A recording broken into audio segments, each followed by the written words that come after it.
Hoy quiero tener una conversación con todos ustedes, con usted particularmente. ¿Usted sabe qué es peor, qué puede ser peor que esta tragedia de Petro destruyendo el país? Pues la posibilidad de que ascienda al poder otro populista, con una narrativa, la que sea, de derecha, de izquierda, pero con los mismos poderes que hoy tiene Petro, pero a lo mejor con más apoyo popular. Eso puede pasar. Puede pasar que llegue otro populista, estatista, que quiera acumular el poder del Estado y someter con clientelas a todo su alrededor para poder gobernar a su antojo y con más popularidad, o sea, con el mismo poder que hoy tiene. Es que el poder del presidente de la República en Colombia hoy es descomunal. Mire, el país va rumbo a la destrucción y eso pues ya lo sabemos. Pero no basta con detener a Petro. No basta con detenerlo, sino que es necesario reformar, ajustar la arquitectura institucional del Estado. Pues básicamente con el fin de limitar el poder que tienen los políticos, limitar el poder del presidente de la República, del que sea el próximo presidente. En ese camino de reforma es clave proponer, yo creo que ya, una conversación que conduzca a un consenso nacional que limite el poder de los políticos. Es decir, construir un orden constitucional que limite el poder de los políticos. Su poder de financiación descomunal y aplastante, que básicamente deriva en tiranías y todo lo que estamos viendo hoy, corrupción. Su poder para debilitar a las Fuerzas Armadas, es que ningún político debe tener ese poder, al menos no de manera particular y unilateral. Ahí es clave hablar de una instancia, una jefatura del Estado, independiente al presidente del gobierno, ese que es elegido con un mandato para unas políticas y para unos objetivos de 4 años. Ese personaje no tiene por qué tener el poder de debilitar a las fuerzas armadas. Esa jefatura de Estado, dentro de ese nuevo orden constitucional, debe ser una instancia de amplia convergencia, primero que todo, solidez institucional, fuertes mecanismos de pesos y contrapesos en función de políticas de largo plazo en virtud de los máximos intereses del Estado, por encima de cualquier capricho de un gobierno circunstancial. Entonces, ¿se entiende la propuesta? Es una cosa es la jefatura del Estado, que es una instancia, no es una persona, una corte, ya, ya pensaremos cómo lo organizamos. Y ese Estado fija políticas públicas de largo plazo, políticas de Estado de largo plazo, y en eso incluye el tema de la seguridad nacional, entre otros temas, pero particularmente en este punto centrarnos en la seguridad nacional. Esa jefatura de Estado, esa corte que maneja, que controla los temas de Estado, muy bien organizada y con una rotación en el tiempo bastante largo para garantizar, primero, rotación y segundo, estabilidad de cara, sujeto por supuesto a la constitución política. Esa jefatura distinta al gobierno, al presidente del gobierno. Una cosa es el jefe de gobierno y otra cosa es el jefe de Estado. En Colombia se le llama al presidente de la República el jefe de Estado y jefe de gobierno.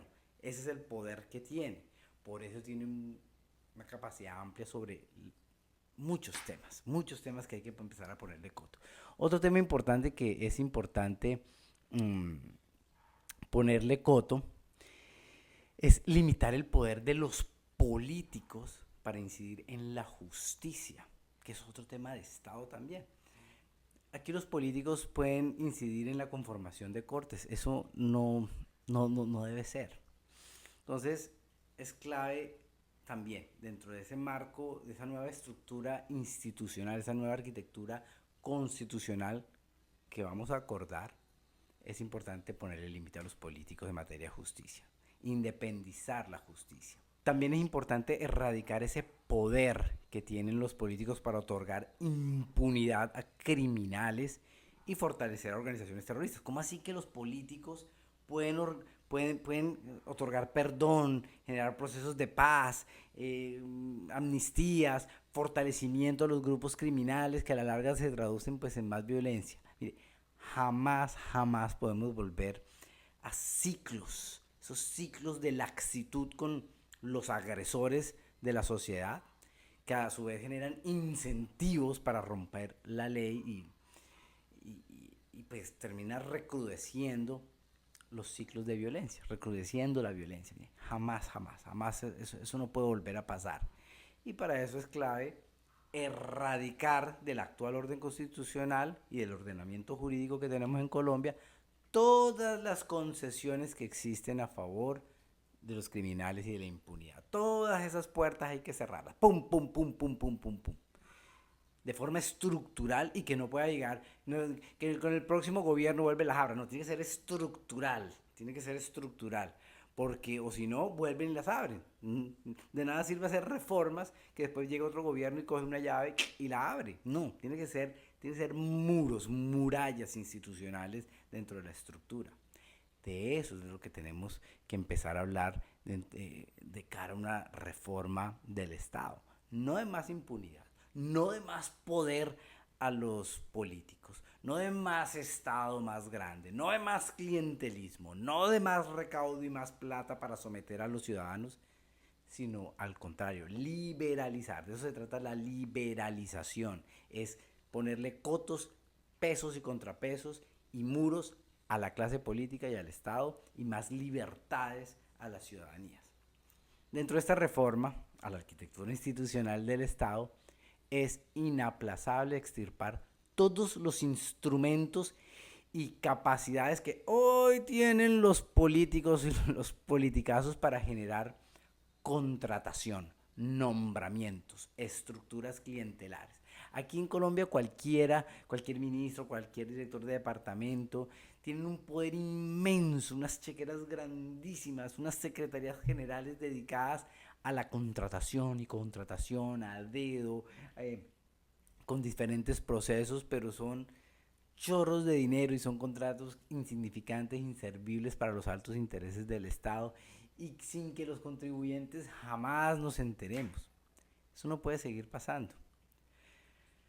Entonces, hay que frenar de forma estructural, ya esos, los políticos y esa estructura de Estado, primero que no puede ser tan gigante como es actualmente, tiene que ser mucho más pequeña, por lo menos un 20%, es que no se necesita más. Y eso lo iremos revisando caso por caso, sector por sector, pero no más ese burocracia y ese derroche con la plata de la gente. Es que al final es la plata de usted, la plata mía, o por lo menos de la gente los que trabajamos y los que aportamos.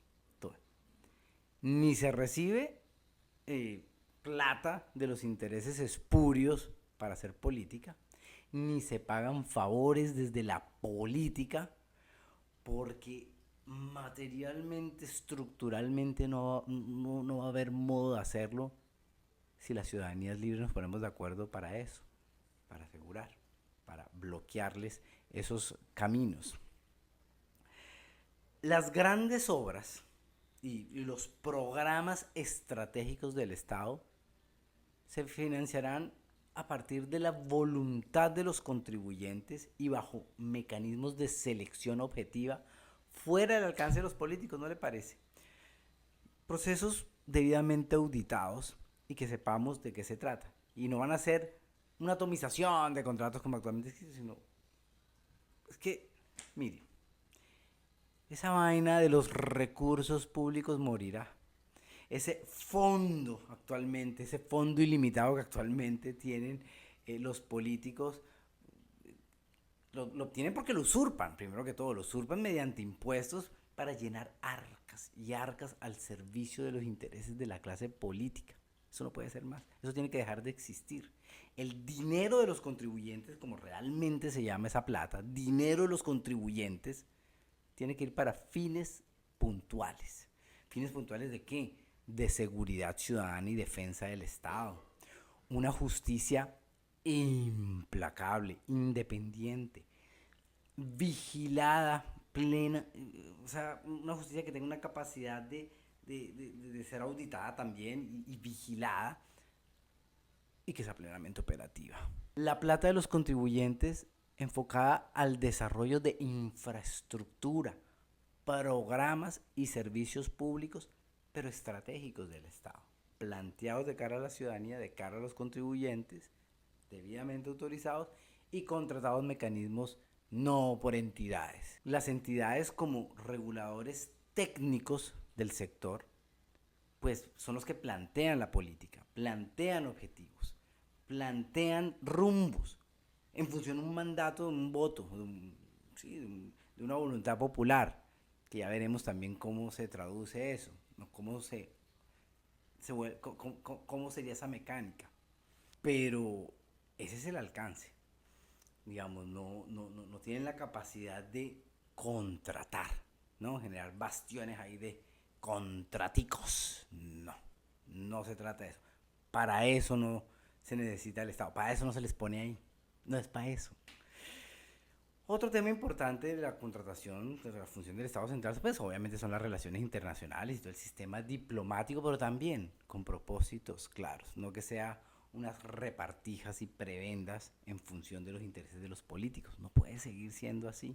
Ahora, el resto de contratos, digamos, más pequeños y cosas, pues, sí, hay cosas más regionales, pues eso va de cara a una descentralización que genere capacidades propias y responsabilidades a cada comunidad, a cada barrio, a cada localidad, a cada municipio, a cada distrito y cada departamento, con un enfoque de sostenibilidad, por Dios, y crecimiento, digamos, que tengan la meta de generar crecimiento a cargo de cada jurisdicción. Eso es la descentralización y a eso debemos apostarle en el nuevo pacto que desarrollemos. Otra vaina importantísima es que dentro del nuevo orden dentro de la nueva forma en que nos vamos a organizar dentro del Estado colombiano, pues necesitamos que haya una separación clara entre la labor de los politicazos, de la politiquería del político, no quiero descalificar, pero sí, la labor política de representación de algunos intereses de unos sectores o de unas ciudadanías, y otra cosa es la labor ejecutiva, con experticia técnica y conocimiento sectorial. Esas dos cosas hay que separarlas, porque en Colombia, mejor dicho, el politicazo es el que maneja lo sectorial, unos brutazos ignorantes que no conocen del tema, que llegan solo a politiquear, simplemente a gestionar votos, y entonces la feria de los recursos suyos y míos, y al final, y si usted dice, no, pero yo no aporto recursos, porque hay gente que no aporta ni caspa para el desarrollo, porque están en condiciones de una vulnerabilidad gigantesca y su aporte al Estado es mínimo, pues pero tampoco se beneficia, porque es que esa platica, esa burocracia, ese subsidio, ¿no? Ese gastico, la platica de las campañas, la teja, eso se evapora y no genera bienestar en el largo plazo. Entonces es importante generar bienestar en el largo plazo. Por eso es importante generar capacidades, generar un desarrollo estructural por fuera de todos estos mecanismos prebendatarios, politiqueros, parasitarios, que terminan sometiéndolo a ustedes, a nosotros, a todos de forma permanente, en un ciclo de subdesarrollo y atraso que no termina. Y bueno, entre otras reformas a la arquitectura institucional del Estado y la renovación de este pacto social entre ciudadanías libres. Eso sí, bajo un preámbulo que declare un orden constitucional democrático fundamentado en la protección a la vida, honra, bienes y rumbo de cada persona en el marco de una estructura legal e institucional que imparte justicia implacable en virtud de una coexistencia inocua entre distintos, con todas las garantías para suscribir acuerdos, crear y constituir todo tipo de organismos sociales, empresariales y políticos bajo el amparo del derecho privado sobre la base del respeto, el trabajo, el mérito, la solidaridad y libre albedrío. El primer punto de ese orden constitucional se enfocará inequívocamente en la vida. El respeto a la vida humana es el fundamento de esta y toda alianza social. Constituye el derecho y deber principal de cada persona. del cual se derivan todos los demás derechos, deberes y formas de organización en la que converjan ciudadanías libres. Y seguiremos planteando principios y reformas para poner sobre la mesa de una conversación con miras a un consenso nacional, básicamente para lo que ya le he dicho, para limitar el poder de los políticos, ampliar las garantías de seguridad de la ciudadanía en virtud de la libertad de cada uno de nosotros y todas las comunidades y todo el territorio, la integridad territorial. Y por supuesto, sometimiento a criminales, 100 años de justicia implacable.